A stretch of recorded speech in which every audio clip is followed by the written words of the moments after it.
Comme tout le monde,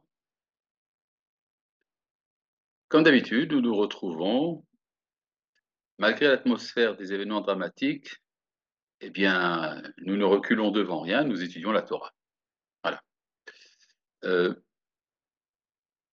vous avez ici un texte de Horoth, un peu long, mais disons relativement simple du point de vue de la syntaxe, de la manière dont il est présenté. C'est une analyse, en fait, du christianisme. Jusqu'à présent, nous avons eu quelques analyses du Rav Kook qui tournent autour de la dualité entre le, la matière et l'esprit dans le christianisme. Là, ça va aller beaucoup plus loin. L'essentiel de la critique consiste à condamner ce qu'on peut appeler un vol d'identité, c'est-à-dire la conquête, la mainmise faite par le christianisme sur les éléments du judaïsme. En fait, si on essaye d'analyser un peu ce que c'est que le christianisme en termes juifs, c'est une sorte de syncrétisme, un mélange de paganisme et de judaïsme à la fois. Et c'est ce que on appelle dans la Guémara Minout. Minout, c'est bon, le mot mine n'est pas très clair. Il désigne en général une espèce. Min be min be mino. C'est-à-dire c'est une espèce à part. Le min, on parle ici de la secte juive qui a fondé le christianisme. On ne parle pas des chrétiens en tant que tels, mais on parle ici de la secte telle qu'elle était à l'origine, la Minoute, contre laquelle a été d'ailleurs rédigée la fameuse bénédiction de la Birkat Minim. Et on peut dire que la différence qu'il y a entre ça et la Avodah Zarah, l'idolâtrie. L'idolâtrie consiste à quitter le service du Dieu d'Israël.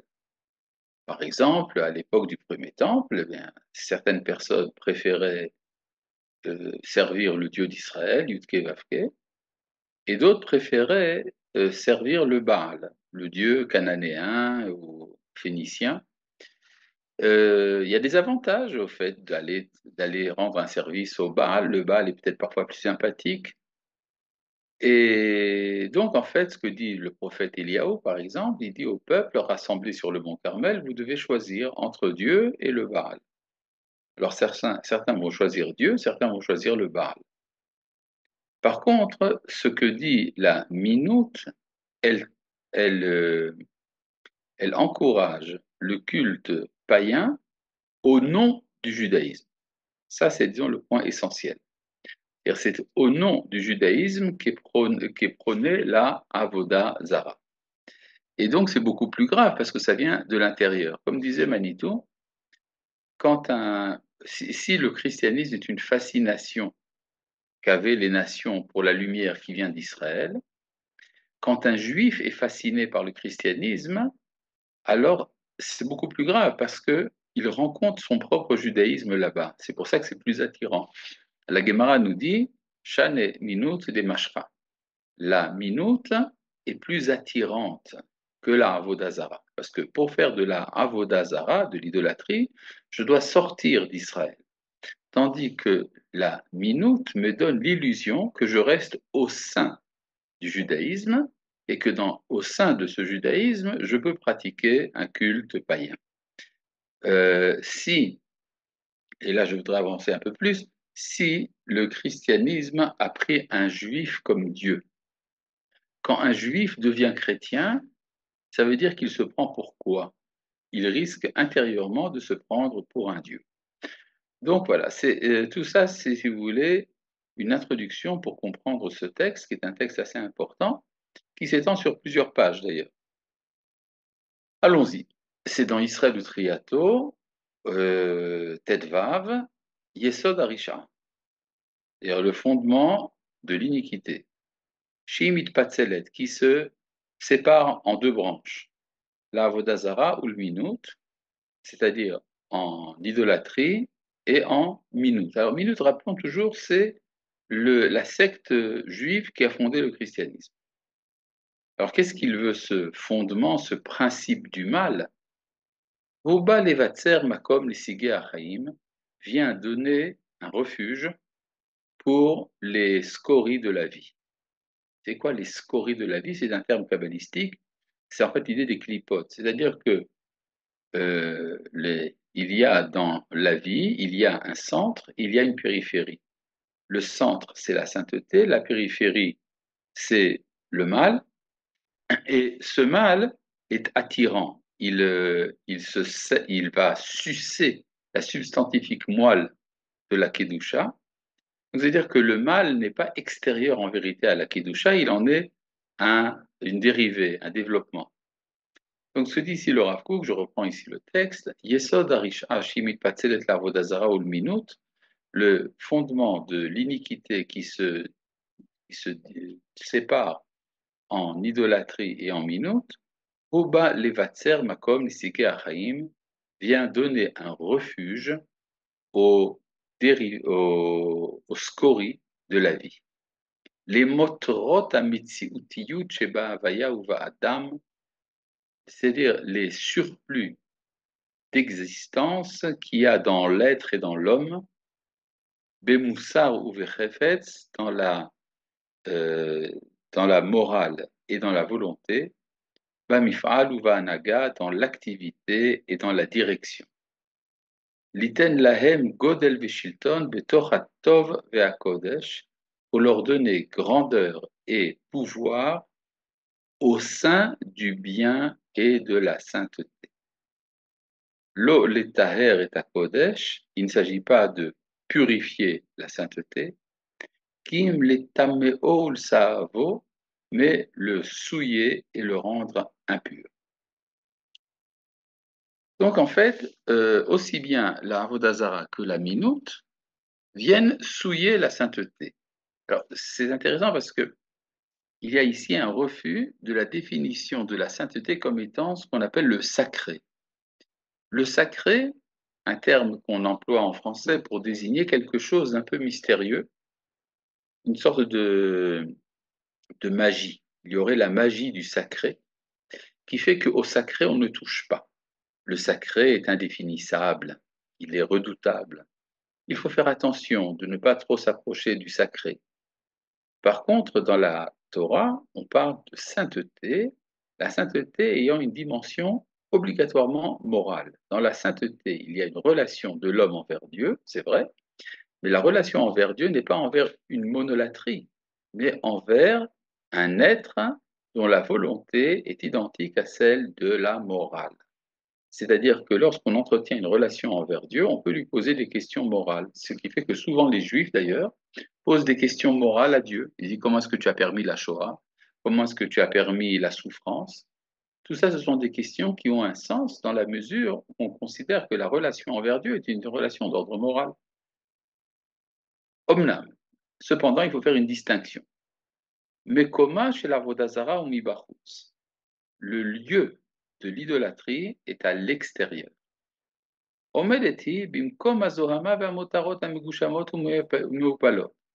L'idolâtrie se tient dans le lieu de la souillure et des surplus matériels et obscurs. Et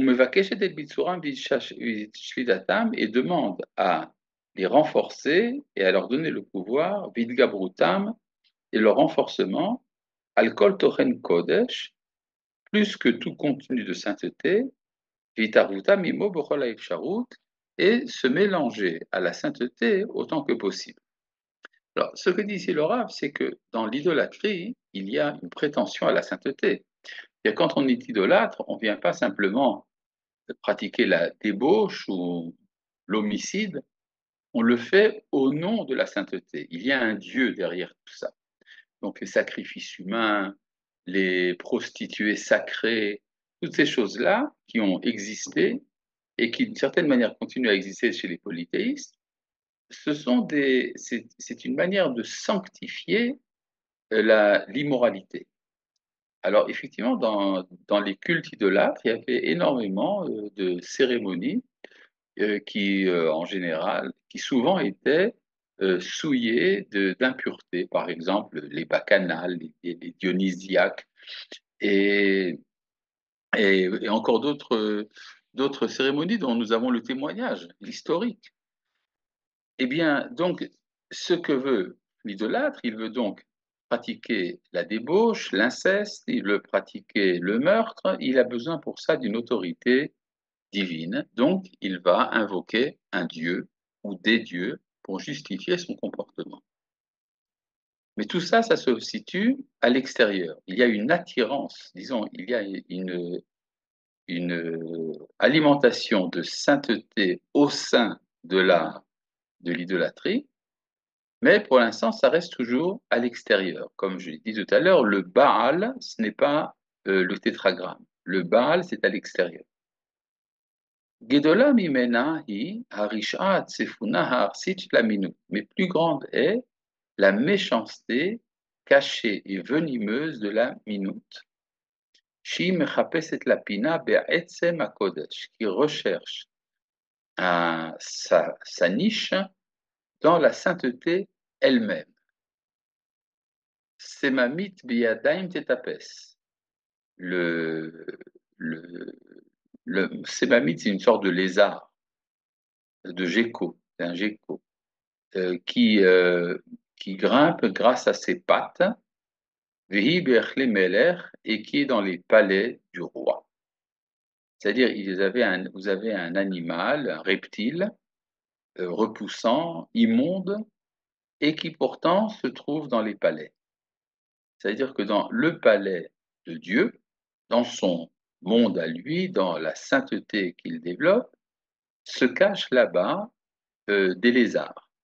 Et les lézards en question, ça représente donc la minute qui cherche à rentrer dans l'intériorité de la sainteté.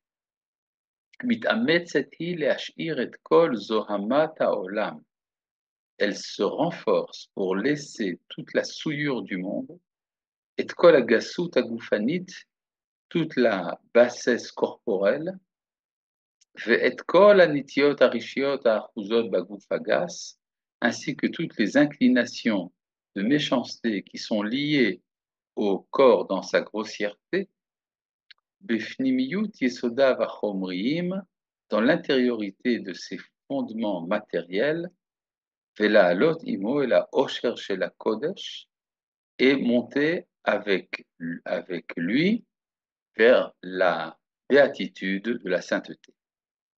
Alors, pour bien comprendre de quoi parle ici le Rav Kook, par exemple, vous savez que lorsque le christianisme a commencé à se diffuser, Paul, le fondateur du christianisme, s'est promené un peu partout dans l'Empire romain. Il a rencontré des craignants Dieu. Les craignants Dieu étaient des Romains ou des membres des populations de l'Empire romain qui étaient attirés par le judaïsme, mais qui avaient une grande réticence, par exemple, pour la circoncision. Et puis, ne pas consommer les aliments interdits leur était difficile. Alors, ce que Paul leur a proposé, c'est un judaïsme au rabais, c'est-à-dire vous pouvez participer de la sainteté sans vous circoncire. Vous pouvez participer de la sainteté en continuant de manger du porc. Cela veut dire que, alors que les mitzvot en question, en particulier la circoncision, viennent libérer le corps de sa souillure, élever la, élever la vie corporelle vers la morale, le christianisme a renoncé à cela. C'est-à-dire, le christianisme a dit le corps n'est pas sanctifiable, ce qui est sanctifiable, c'est l'âme, et votre âme sera sanctifiée, même si votre corps ne l'est pas. C'est exactement ce que dit ici donc le Rav Kook. La minute laisse en place toute la grossièreté, pourrait-on dire, corporelle, toute la bassesse, et permet de se rapprocher de la sainteté sans faire ce qu'on appelle le tikkun, sans réparer sur le plan moral le minimum nécessaire.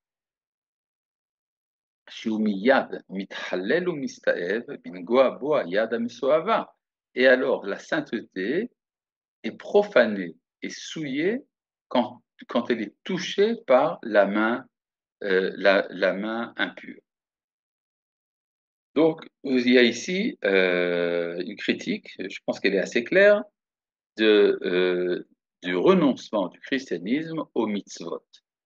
D'ailleurs, ce que disent les chrétiens souvent, c'est que les mitzvot, c'est difficile. C'est vrai que Dieu a ordonné les commandements, mais c'est difficile de tenir. Alors, comme c'est difficile de tenir, alors le bon Dieu, dans sa grande mansuétude, a proposé une autre relation avec la sainteté, c'est la foi. C'est la foi qui sauve et non pas les actes. C'est dit en toutes lettres dans le Nouveau Testament. Et donc, se dit le Rav Kook, qu'il y a ici une souillure qui va atteindre la sainteté elle-même. Il y a d'ailleurs un texte, je crois, du Hari, à propos du verset Imba marteret imatse agana. Si c'est dans, dans un tunnel qu'on a trouvé le voleur. Le voleur se cache pour entrer dans la maison et il va rentrer par effraction, par un orifice qu'il va pratiquer. Ça s'appelle marteret. Marteret, le Rav Kook reprend l'idée du Hari et dit la chose suivante.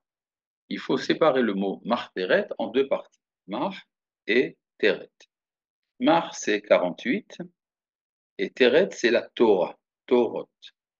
Or, vous savez que le nombre des prophètes mentionnés dans la Bible est de 48. La Bible mentionne 48 noms de prophètes. Mais, comme vous le savez, le Tanakh est fait de telle manière que la Torah est au-dessus des prophètes. Torah, et après vous avez Nevi'im Ketuvim. Tandis que chez les chrétiens, les prophètes sont considérés comme supérieurs à la Torah de Moshe. Donc ils ont mis le Mah avant la Teret. Mah Teret, c'est donc parce que ce sont des voleurs. Ils ont volé les lumières et s'en sont servis au sein de la scorie, de l'écorce que représente le christianisme. Alors, ce que dit ici le Rav, c'est qu'en fait, ce mouvement-là, qui consiste à venir à rentrer dans la sainteté pour justifier le mal, ça a commencé déjà par le sacrifice de Caïn. Caïn et Evel, Locha Hashem el Caïn vel minchato.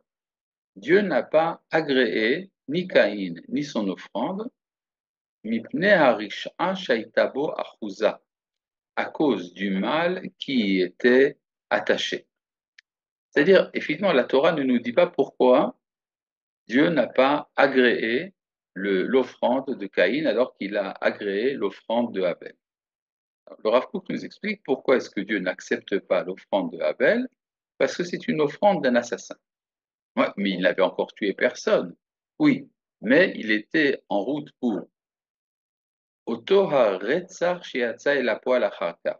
Cet homicide qui est passé à l'acte après. Aya ganuz vesafun bekoach, il était enfoui et caché. Attendez, ici, quelqu'un qui pose la question. Bonjour, Rav. La définition des minimes ressemble à la définition du judaïsme réformé. Doit-il être considéré au même niveau? Non, non, non. Le judaïsme réformé, c'est un autre sujet. C'est une remise en question. Un réformé remet en question l'aspect révélé de la Torah.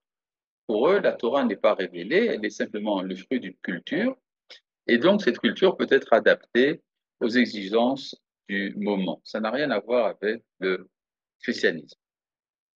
Alors je reviens ici à ce que dit le Rav Kook, Oto Haretzach, Sheatza et la poil achar, cet homicide qui est passé à l'acte par la suite, Aya Ganuz Vesafun Bekoar, était déjà en puissance, Gam Be'et Avat Akorban Miperi Adama, même au moment où on a amené le sacrifice du fruit de la terre. C'est le sacrifice amené par Caïn. Vekorban ze to'eva hu. Or, ce sacrifice est une abomination. Il y a cette histoire du fruit de la terre. Si j'essaie d'analyser quelle a été la logique de Caïn, Caïn se disait, moi j'ai présenté du végétal et Dieu ne l'a pas accepté. Mon frère, lui, Abel, a amené de l'animal et Dieu a agréé son sacrifice. Ça veut donc dire que Dieu préfère ce qui est plus vivant. Donc, si il a amené du bétail, donc moi je vais amener de l'humain. On peut dire donc que le meurtre de Caïn qui tue Abel, en fait, c'est une forme de sacrifice humain. C'est-à-dire, pour trouver grâce, il va amener quelque chose de plus grand que les animaux présentés par Abel. Alors, ce que dit Silor, déjà le sacrifice du végétal était abominable. C'est lui qui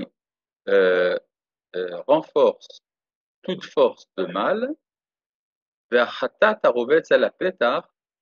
et le péché qui est tapis à l'entrée, c'est une expression employée par Dieu quand il parle avec Caïn,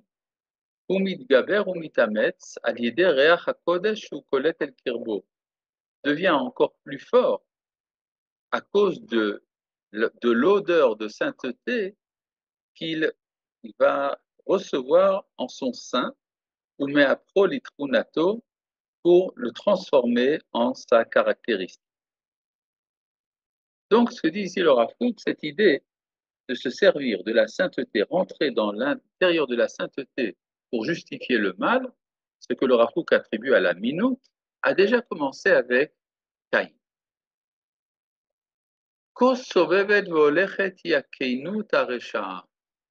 Et c'est ainsi que va en se développant le caïnisme méchant. Keinut, du mot Caïn, Achafetza, Shetitav Be'ene Hashem, qui désire trouver grâce aux yeux de Dieu,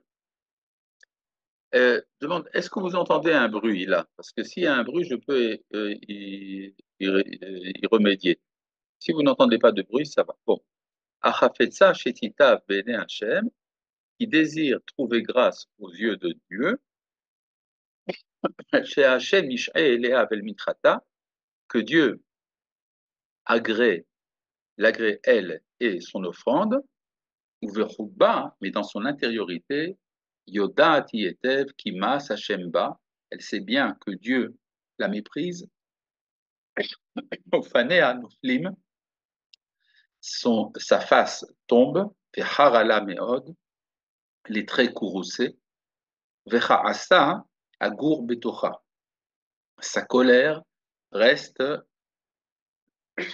enfermée en elle, ou Vechol et Metzo, mais à toute occasion, Ine Yad Haotzeach Midgala, la main de l'assassin se révèle, Sivion Achatat, la caractéristique pécheresse, chez Leha Teshukato chez la dame Akeni, auquel aspire le sang caïnite, Mitrae Bechol To'avato, et se montre dans toute son abomination. Donc en fait, ce que dit le Rav Kook, ça revient un peu à des idées qui ont été développées dans le texte sur la guerre, à Milchama, c'est que dans le christianisme n'a pas déraciné le mal du cœur des hommes. Bien qu'il y a tout un discours d'amour, et c'est ça donc que le Rav Kook dit que le caïnisme veut se présenter comme étant agréable à Dieu, mais le christianisme n'a pas finalement transformé l'être humain.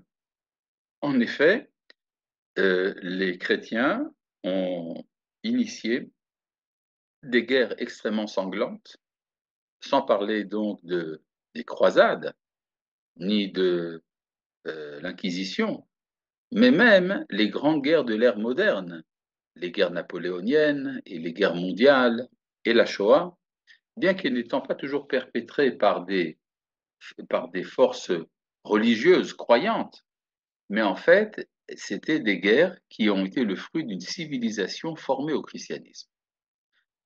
Et donc, si une civilisation formée au christianisme, religion d'amour, a pu amener un tel déversement de sang, c'est donc que quelque chose de profond n'a pas été réglé dans l'être humain, et on pourrait dire qu'il y a une sorte de pactisation entre l'Église et ces forces barbares, bien que toujours officiellement condamnées.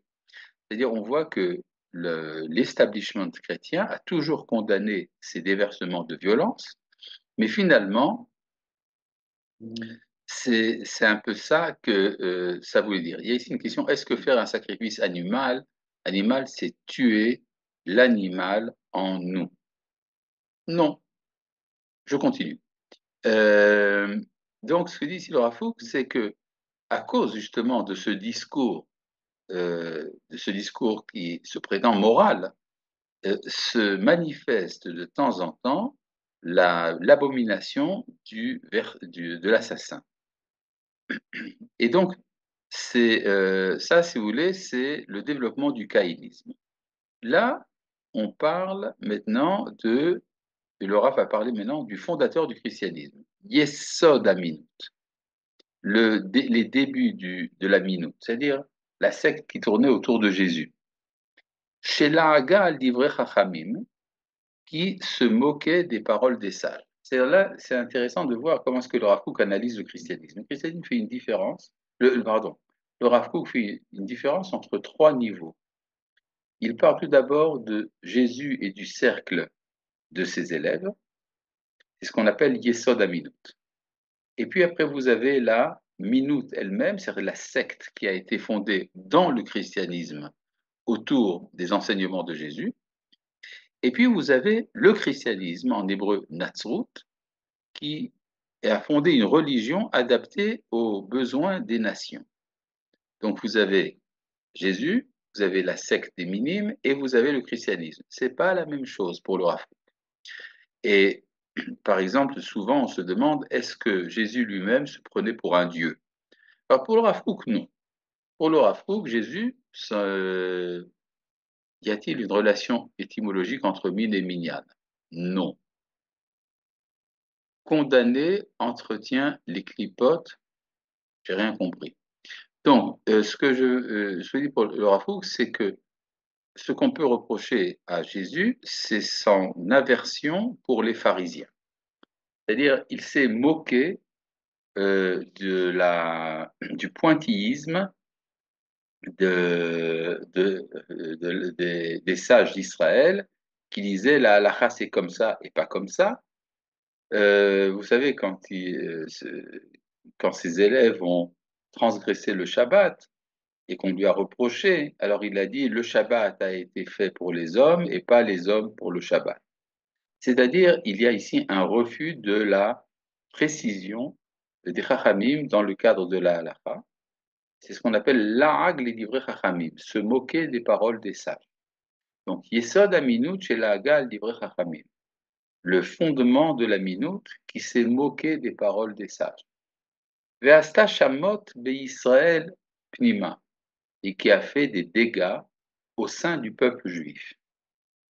אשר אומנם מפני היד הגדולה מלהעתיק כוח השם אשר בחיימה לא הצליחה להרוס את השתות ואת השתות, mais grâce à la main puissante, pleine de la force divine de la vie du peuple, a empêché de détruire les fondements, c'est-à-dire les rabbins n'ont pas accepté les paroles de Jésus, ils l'ont mis à l'écart, ils ont dit on ne va pas jouer ce jeu-là.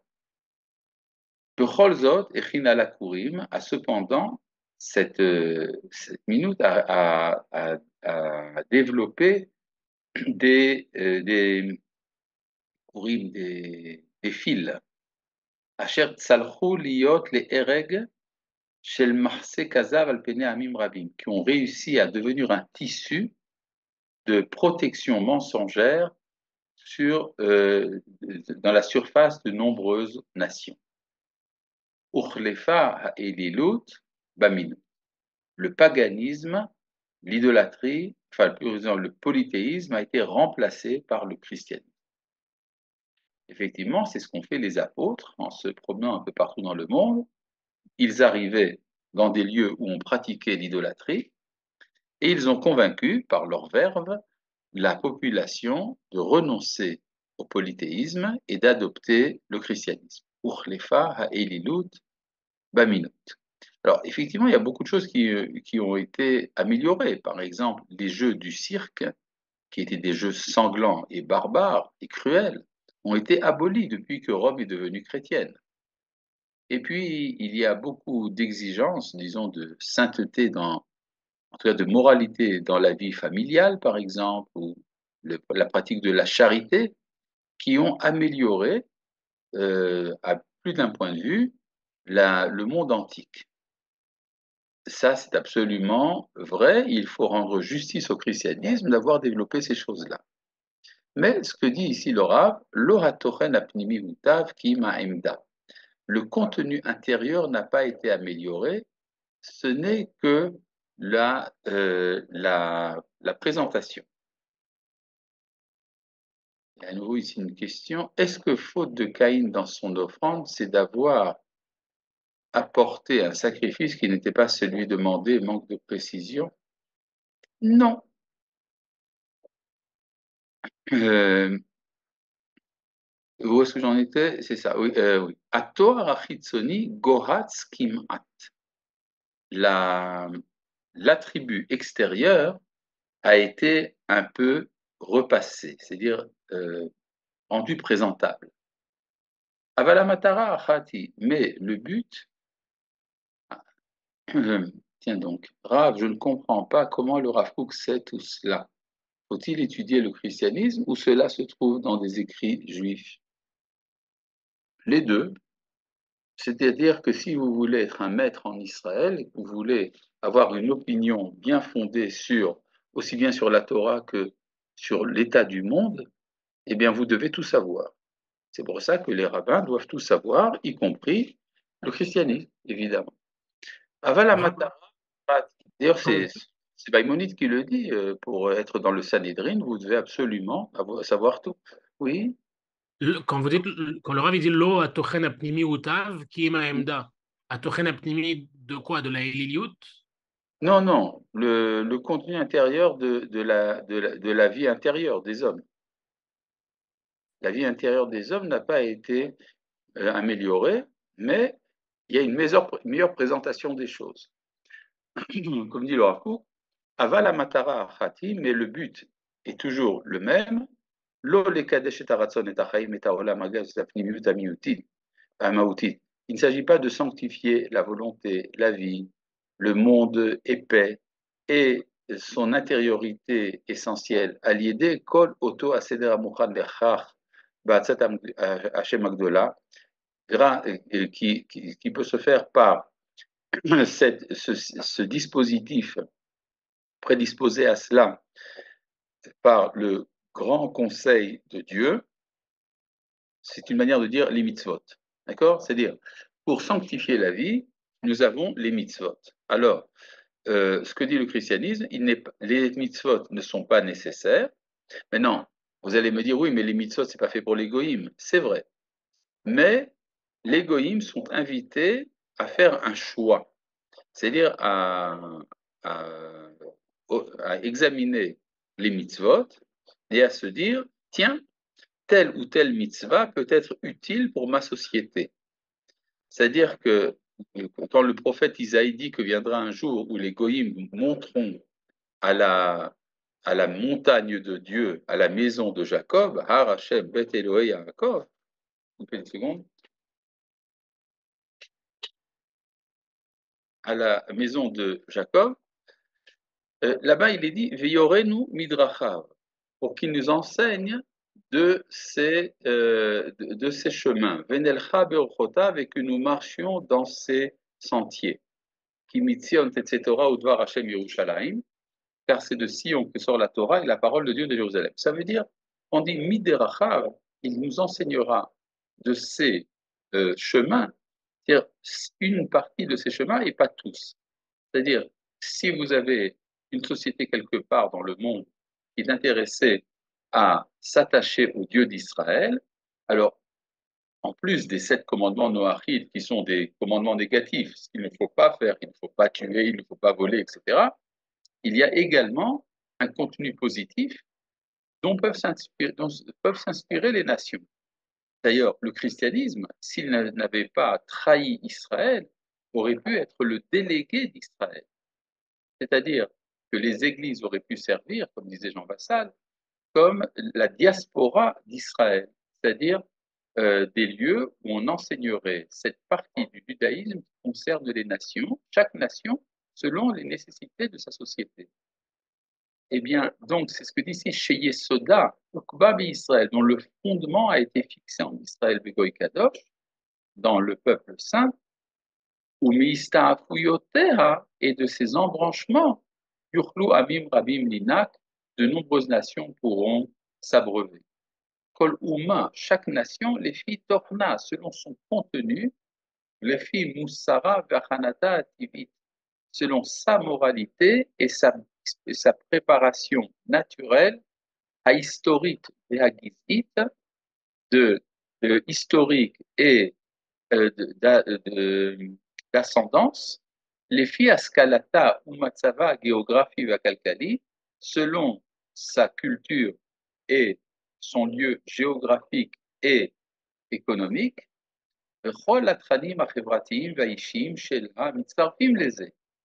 et ainsi que tous les contenus sociaux et individuels qui s'y rattachent. Et ce que dit ici le rapport très rapidement, il nous dit en fait quel est le plan d'Israël. Le plan d'Israël, c'est qu'il y ait une nation prêtre, Goy Kadosh, Mamlechet Kohanim, c'est-à-dire qu'il y ait une nation qui développe la sainteté grâce à tout un programme qui se résume dans les 613 mitzvot, et qui peuvent inspirer chaque nation selon ses nécessités en fonction de toute la liste dont on leur a pas parlé ici, la géographie, l'économie, la culture, etc. L'ozot hi megamata, mais ce n'est pas son intention. L'intention de qui? De l'Église. Hakeinut, asta ba'adam, et maase amifal akorochi be'Israël. Maintenant, le Rav Kook, il nous a parlé donc de Caïn, il nous a parlé de la minute. Maintenant, on va rattacher ça à l'épisode de Korach dans la Torah. La Keinu a fait dans l'humanité l'action de l'activité de Korach en Israël. C'est-à-dire que déjà nous avons une anticipation du christianisme au sein de la communauté d'Israël. C'est-à-dire que si le christianisme remet en question l'élection d'Israël, Korach, lui, remettait en question l'élection d'Aaron et de Moshe. Akri'a shel kol ha'eda kulam kedoshim uftocham Hashem. L'appel lancé par Korach. Toute l'assemblée sont tous des saints, et Dieu est parmi eux. Haïta kri'a loeget était un appel moqueur, l'echol tochen à tout contenu. Maintenant, le problème c'est que la suite, je ne peux pas vous la lire étant donné que le texte n'est pas monté. Ah voilà. Haïta, maintenant, je peux. Haïta kri'a loeget l'echol tochen à Kodesh. C'était donc un slogan qui se moquait, moqueur, envers tout contenu de sainteté, ou le chol aromemud bachana atochit, et qui se moquait de toute l'élévation et de la préparation intérieure à Drusha, qui les asot, qui doit être faite jusqu'à ce que la sainteté soit vraiment installée dans la vie en vérité. Qu'il soit protégé de tout défaut et de toute impureté.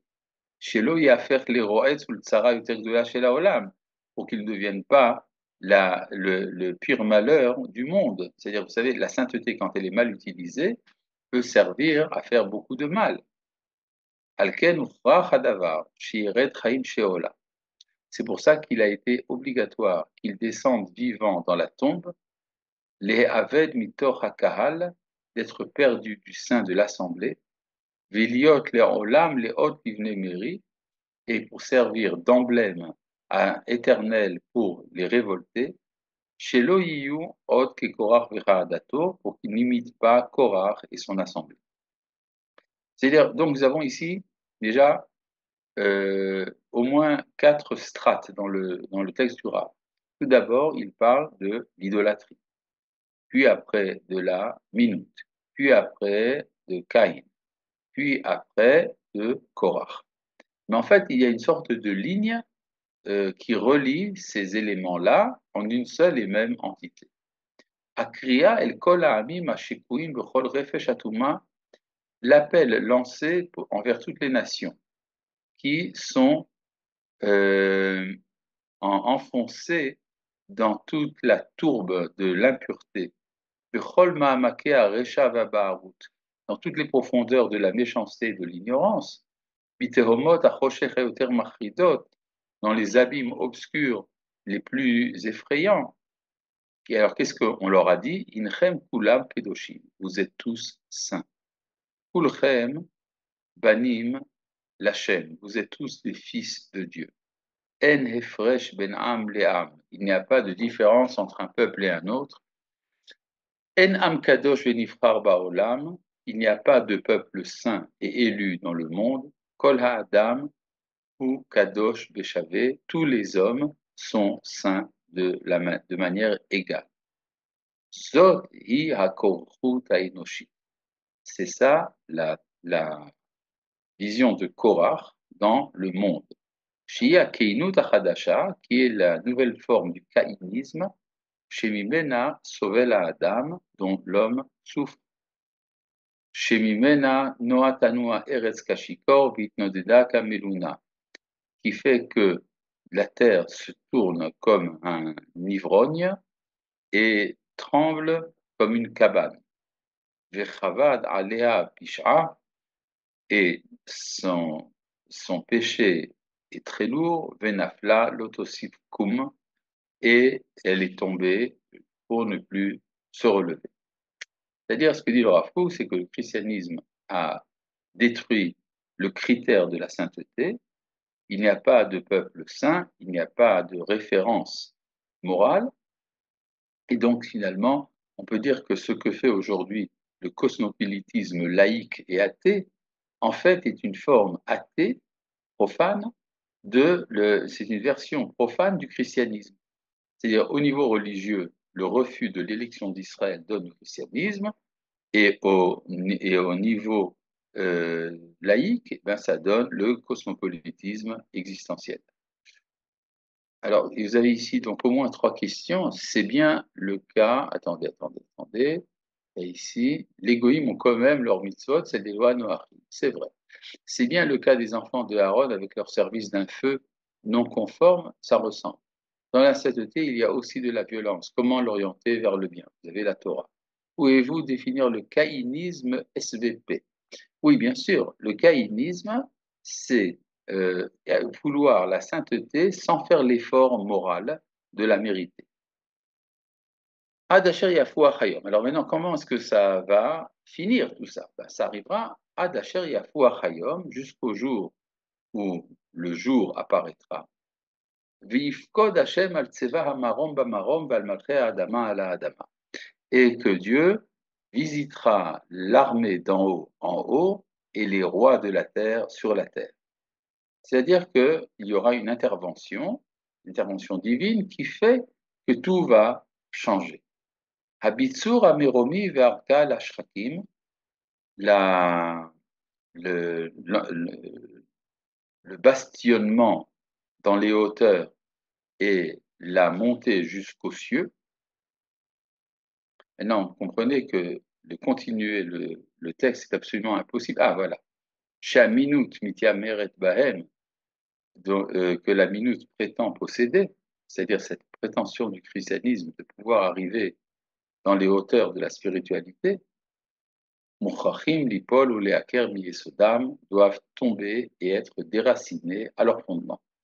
Rappelons une chose, c'est que le grand souci du christianisme, c'est comment accéder à la béatitude des âmes. C'est-à-dire, les âmes sont supposées être condamnées dès le départ à cause du péché originel, et pour sauver les âmes, il faut pour cela une stratégie spirituelle qui est celle de la foi dans la passion, qui fait que comme ça, on arrive enfin au paradis. Et le Rav Kook refuse cela, il dit évidemment, Ha'olam tsarir sheyakir, il faut que le monde reconnaisse. Kilo behege echad biimrat emuna metohara levada. Il ne suffit pas d'une seule parole, d'une affirmation de foi formulée seule. Daïla Adam, la ouf les Gan Eden, cela suffit pour l'homme pour s'envoler vers le paradis. Vechol otsarara retzar ve'atiuv, alors que tous les contenus de mal, d'homicide, d'abomination, asafun bechol chadre rucho, qui se cache dans toutes les chambres de son esprit. Vedamo uvivsaro, dans son sang et dans sa chair. Yachol yisher be'eno, peut rester tel quel. Umimela halo enelu tsarich tseruf elimud, et donc ne nécessite pas une purification et une étude, rikuz ve'alia, une concentration et une ascension. Let de'atir mechazira, il n'y a pas plus riche que le porc. Mezonotav gam ruchani metsuyem lo, ces aliments, même les aliments spirituels, lui sont présents. Bechol zman ufrol makom, en tout temps et en tout lieu. Vedamian me'e livne inche, et ses entrailles ressemblent à celles de l'homme. C'est-à-dire, ce que dit ici le Rav Kook, vous savez que bon, le porc était un des emblèmes de Rome. Et donc, se dit le Rav Kook, le porc ne fait pas d'effort. Il est entièrement alimenté gratuitement par tout ce qui peut lui venir. Il est omnivore, il ne mange de tout, et donc il n'a pas de nécessité d'effort. Exactement ce que dit ici le Rav Kook, donc, de la théologie chrétienne, qui dit qu'il suffit pour acquérir la sainteté et donc la béatitude éternelle, il suffit d'une profession de foi qui en fait est extérieure. Et c'est-à-dire l'invitation à la grâce. C'est-à-dire on peut être gracié par une sorte d'arbitraire divin, même si on n'a pas fait le travail entier de la teshuva. Ce que dit le Rav Kook, Ketz Yusam Lechol Oto HaChosher. Il faut que la fin vienne pour toute cette obscurité. Yakira Adam Vieda, l'homme doit apprendre, Kikol Amalo Sarir Sheirukaz, les Tohara Nefesh, que tout son effort doit être porté vers la purification de l'âme.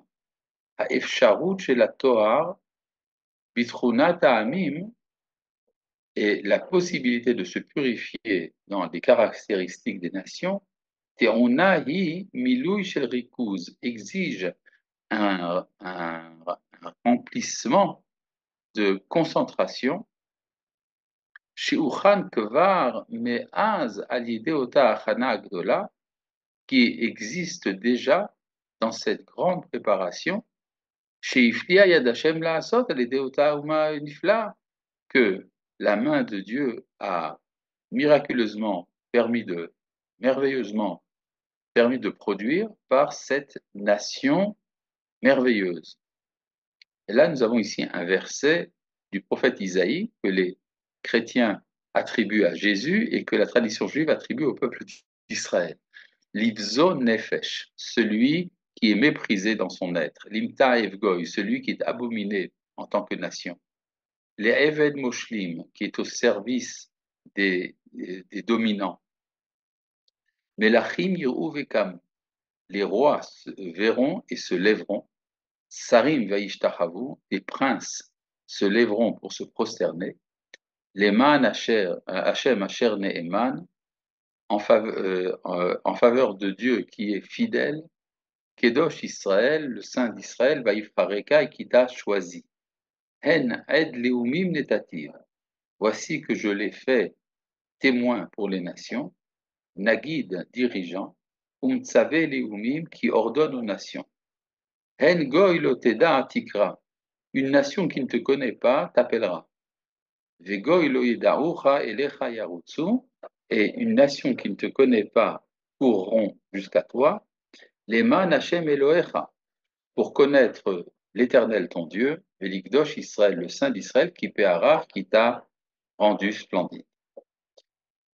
C'est-à-dire, ce que dit le Rav Kook, il y a un lieu dans le monde spirituel vers lequel on peut se tourner si on veut sanctifier ou purifier la vie des nations, c'est la nation d'Israël.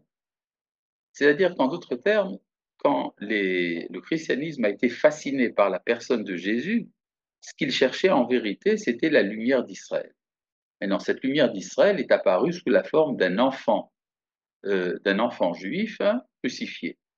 Ce qui est dommage, cette image les a empêchés de connaître directement le peuple d'Israël. On peut très bien comprendre qu'il y a des circonstances atténuantes à cela.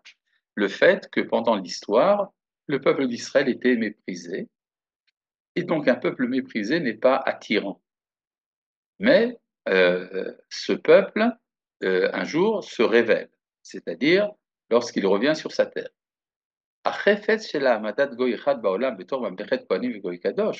Le désir de mettre en place dans le monde un peuple en tant que royaume de prêtres et nation sainte, il doit servir d'emblème pour la lumière supérieure divine qui pénètre dans la vie des peuples, qui seulement lorsqu'il est présent, debout, fort et libre, lorsqu'il revient à son établissement et à son bonheur. Après tout ce qu'il a manifesté abondamment dans le passé. Après toutes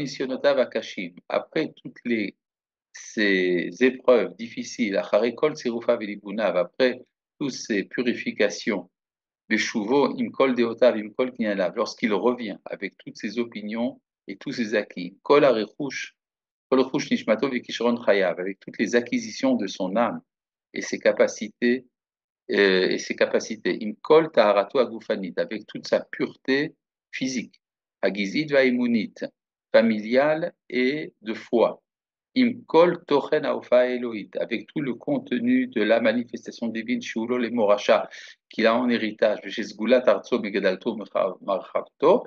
et que les facultés de sa terre permettent de grandir et d'élargir, c'est-à-dire le sionisme. Tout ça, c'est le sionisme.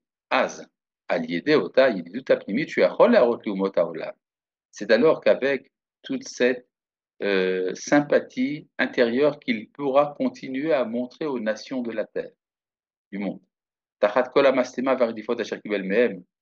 En retour de toute la haine et de toutes les persécutions qu'il en a reçues, à l'aider. Et grâce à tout le respect et l'étonnement que les nations pourront voir en le contemplant, en remplacement de tout le mépris et de toute l'opprobre qu'ils ont pu verser sur lui, avec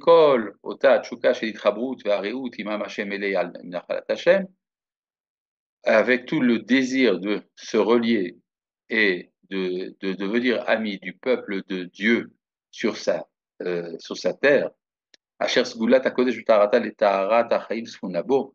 qui contient la faculté de la sainteté dans sa pureté pour purifier la vie qui est inclus en elle, ce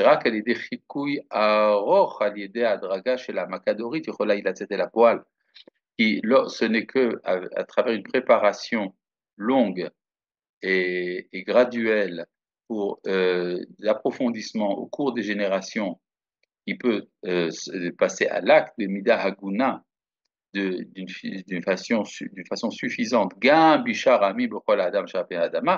également parmi le reste des autres nations qui sont dans toute l'humanité qu'il y a sur la terre. Lorsque tout cela sera fait, c'est-à-dire, je résume, lorsqu'il y aura donc le retour d'Israël dans toute sa puissance, lorsque les nations, lorsqu'Israël montrera de la sympathie pour ses persécuteurs, lorsque les persécuteurs comprendront leur erreur et auront du respect pour cette nation qui est la source de tout ce qu'ils peuvent recevoir comme sainteté. C'est seulement Yevorah la Kol. Il sera donc clair qu'Iskulat Kodesh et Nazgula Zala, que la faculté de sainteté n'est pas quelque chose de léger. Chez Chola, l'inatel bechol yadaim mesoavot, que l'on peut tenir avec des mains souillées. Ki im sgulat ki im sgula haola be'amal nora b'msirut nefesh kavua.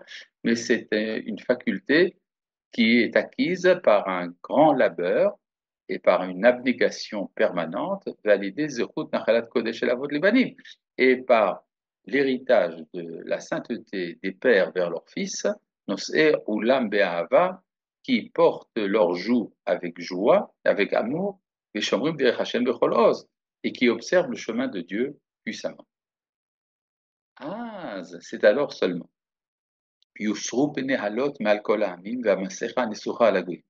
C'est alors que sera enlevé le voile de toutes les nations et le masque qui cache les nations. Et rappelez-vous une chose, c'est que le christianisme a souvent représenté la synagogue comme étant une vierge avec un bandeau sur les yeux qui l'empêche de voir la vérité, tandis que l'Église serait une vierge dont les yeux sont ouverts. Et ça, c'est se trouve dans plusieurs cathédrales. Or, ce que disait Abraham Livni, et c'est très juste, c'est que le christianisme a mis un bandeau sur les yeux de la synagogue pour ne pas la regarder en face. Maintenant, ce terme de voile se trouve dans le livre d'Isaïe au chapitre 7, quand il dit que viendra un temps où le voile qui cache les yeux des nations sera enlevé.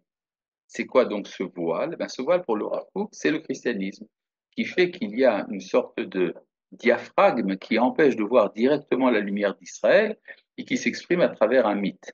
Et quand ce voile sera enlevé, alors c'est là que Israël reprendra sa place. Veota avatranut shel minut. Et donc cette permissivité de la minute, Tourkar kemoshei, sera enfin reconnue comme ce qu'elle est véritablement, Betor matbea pesula, comme une pièce disqualifiée, Amesama et ainaim umitama et anefashot, qui aveugle les yeux et souille les âmes, marba retzar vedam vechol toeva, et cause abondance de meurtre, de sang et d'abomination. Hachem ozi ou maouzi, ça c'est dans Jérémie. Dieu qui est ma force et mon refuge. Umnusi biyom tsara, mon lieu de protection lors du malheur. Et lecha goim yavo me'afse haaretz. À toi viendront les nations des extrémités de la terre. Veyomru, et diront, Archeker nachalu avotenu. Ce n'est que du mensonge qu'ont hérité nos ancêtres. Hevel, c'est une vanité. Ve'enba mo'il, et qui n'a pas d'utilité. Venisgav Hashem levado bayomau. Et Dieu seul sera exulté, magnifié en ce jour. Ve'ililim kalil yachalof, et les idoles disparaîtront totalement. Lo yareu velo yashchitu b'chol har kodeshi, on ne fera plus de mal ni de destruction dans toute ma montagne sainte, ki malea haaretz dea et Hashem, car toute la terre est remplie de la connaissance de Dieu, kamaim layam mechassim, comme l'eau qui recouvre le lit de la mer. Maintenant, vous avez ici des questions. Une seconde. À quel stade du récit de la création est inscrite la dimension morale dans la création et à quel moment elle est dévoilée? Réponse, lors de la création de l'homme. Quel est dans l'enseignement du Rav Kook le rôle essentiel de la morale dans le fonctionnement de la création dans son ensemble? Très important, on pourrait dire que c'est le fondement de la relation entre le créateur et la créature, une relation de type moral. Quelle est, selon le Rav Kook, la différence entre la compréhension de la morale dans la tradition hébraïque et dans la tradition chrétienne?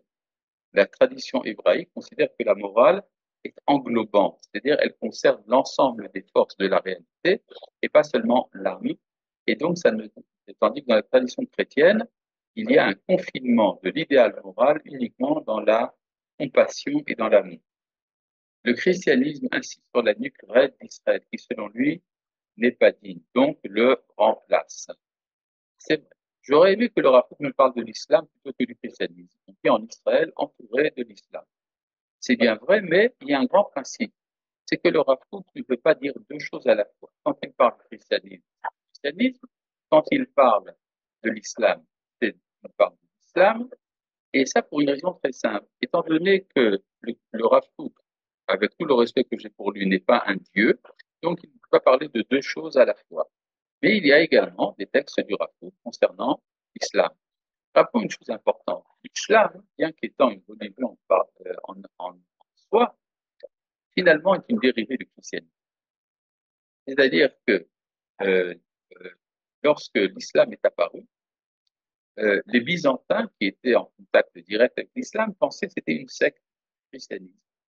Ce qui n'est pas totalement faux. C'est-à-dire cette idée d'une diffusion des idéaux du judaïsme à travers les nations peut être considérée d'une certaine manière comme un prolongement du christianisme. En tout cas, euh, le christianisme est le contenu spirituel de de la plus grande dominante des civilisations de l'histoire, c'est-à-dire l'Occident, héritier de Rome, et donc c'est important d'en parler. Je pense que Laura Foucault a raison de parler du christianisme. Voilà, eh bien, chers amis, je pense que pour aujourd'hui, nous avons fait un tour d'horizon important et nous nous retrouverons les Hashem la prochaine fois.